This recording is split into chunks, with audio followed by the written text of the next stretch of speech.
«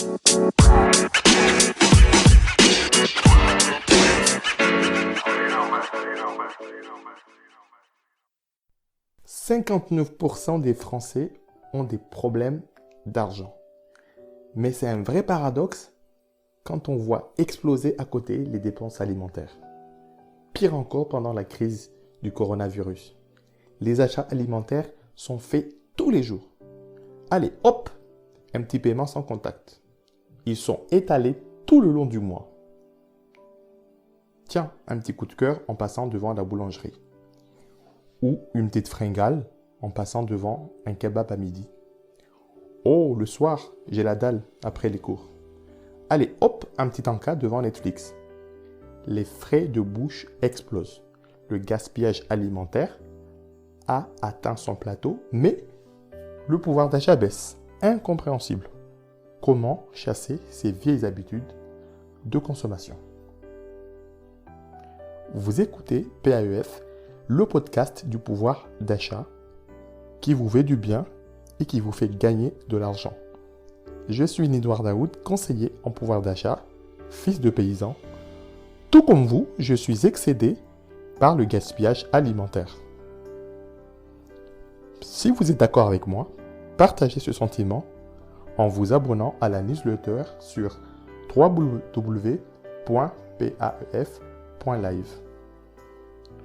Aujourd'hui, avec vous, je parle d'abandonner vos vieilles habitudes de consommation. Changer pour de nouvelles habitudes de consommation saines, éthiques, éco-responsables, bonnes pour la planète, mais aussi bonnes pour votre porte-monnaie. Arrêtez d'engraisser l'industrie agroalimentaire. Stop! Basta! Voici 10 astuces pour manger sainement, pour manger mieux, alléger votre caddie, mais aussi économiser par moins de 250 €. Première astuce, réduisez votre stock alimentaire.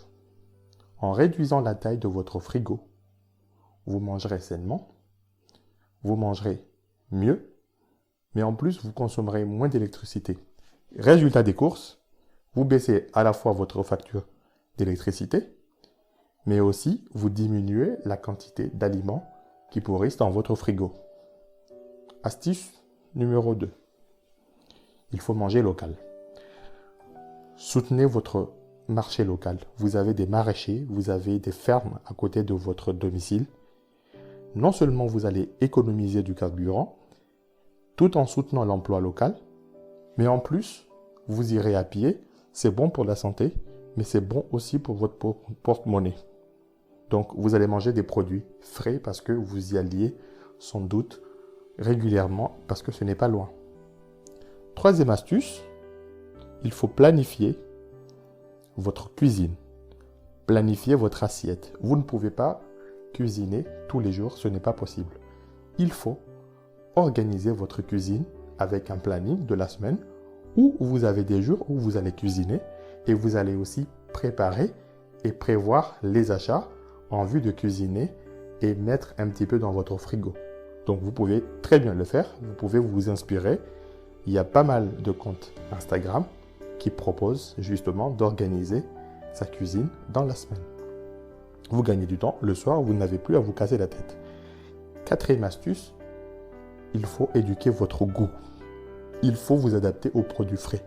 On a tous de vieilles habitudes où on se contente de notre cuisine qu'on connaît et on refuse d'aller forcément à la rencontre de nouveaux goûts, à la rencontre de nouvelles saveurs. Donc, il faut s'ouvrir complètement à ces goûts.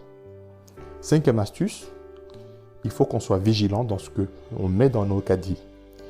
Et en étant vigilant sur ce qu'on met dans nos caddies, on est aussi vigilant avec ce qu'on met dans notre estomac.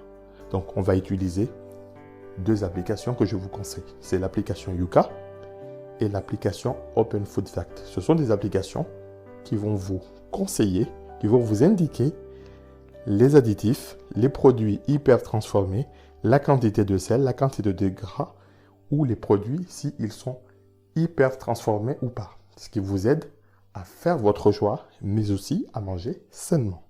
Donc, il faut les utiliser. Ce sont des applications gratuites. Et en plus, ces applications sont même ouvertes aux produits cosmétiques, par ailleurs. Donc, 6e astuce, il faut ouvrir votre chakra alimentaire. En quoi ça consiste? Eh bien, vous ouvrez à d'autres cuisines du monde. Vous abandonnez votre cuisine habituelle que vous connaissez. Allez-y chercher des épices.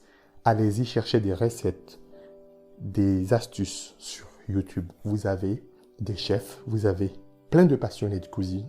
Vous avez des émissions qui vous parlent des cuisines, de la cuisine d'outre-Manche, d'outre-Atlantique et d'autres pays où les gens mangent sainement, mangent simplement et surtout, ils mangent à leur faim. Donc, ouvrez-vous à cela. Ne vous cantonnez pas à votre goût, à votre cuisine du terroir. 7e astuce, si vous êtes fainéant, vous avez les applications anti-gaspi qui sont Too Good To Go ou vous avez Commerceau. Donc, ce sont des applis, vous avez aussi Phoenix, ce sont des applis qui vous proposent de bons plans alimentaires chez des restaurants ou chez les commerçants du coin. Bien sûr, c'est en contradiction avec ce qu'on vient de dire, mais au moins, vous pouvez, avec un budget à prix cassé, obtenir des plats qui sont tout faits si vous êtes fatigué, si vous êtes fainéant, si vous n'avez plus envie de cuisiner un soir parce que vous êtes fatigué. Après, vous avez aussi, la 8e astuce, c'est d'utiliser les applis de votre commerçant, l'appli de votre magasin où vous êtes fidèle, où vous y allez le plus souvent. Vous avez souvent de bons plans, vous avez souvent des coupons de bons de réduction que vous pouvez utiliser. Et l'astuce numéro 9, c'est qu'au lieu d'être dépendant de l'industrie agroalimentaire, surtout, vous pouvez vous-même produire votre nourriture. Vous pouvez commencer par acquérir une yaourtière ou cultiver dans votre jardin des légumes que vous pourrez récolter à volonté. Et la dernière et la 10e astuce que j'ai envie de partager avec vous, c'est de vous poser la question si vous ne devriez pas vous convertir au bio ou plutôt vous convertir à des mouvements comme l'antidécroissance ou à réduire votre consommation de viande. Vous avez aujourd'hui plein de magasins dans chaque ville où vous avez des produits bio où ce n'est pas forcément cher, c'est aussi sain. Donc c'est aussi un moyen d'aller plus faire du goût, d'aller plus faire des produits sains et de réduire votre obsession de la quantité. Si vous êtes encore là, merci d'avoir écouté les astuces anti-gaspi. J'ai parlé précédemment dans d'autres épisodes d'un box qui était dédié au pouvoir d'achat global. Aujourd'hui, on a parlé ensemble des astuces anti-gaspi pour économiser encore. Et si vous voulez recevoir d'autres astuces, n'hésitez pas à vous abonner à la newsletter en allant sur le site www.paef.life. Vous retrouverez d'autres podcasts du pouvoir d'achat et votre podcast sur Deezer, Spotify. N'hésitez pas à vous abonner, n'hésitez pas à en parler. Si ce que vous avez écouté, ça vous a plu, parlez-en autour de vous, mettez une bonne note sur les plateformes d'écoute. À très bientôt, c'est pas gentil, c'est pas tout, mais j'ai faim. Merci, à bientôt, au revoir.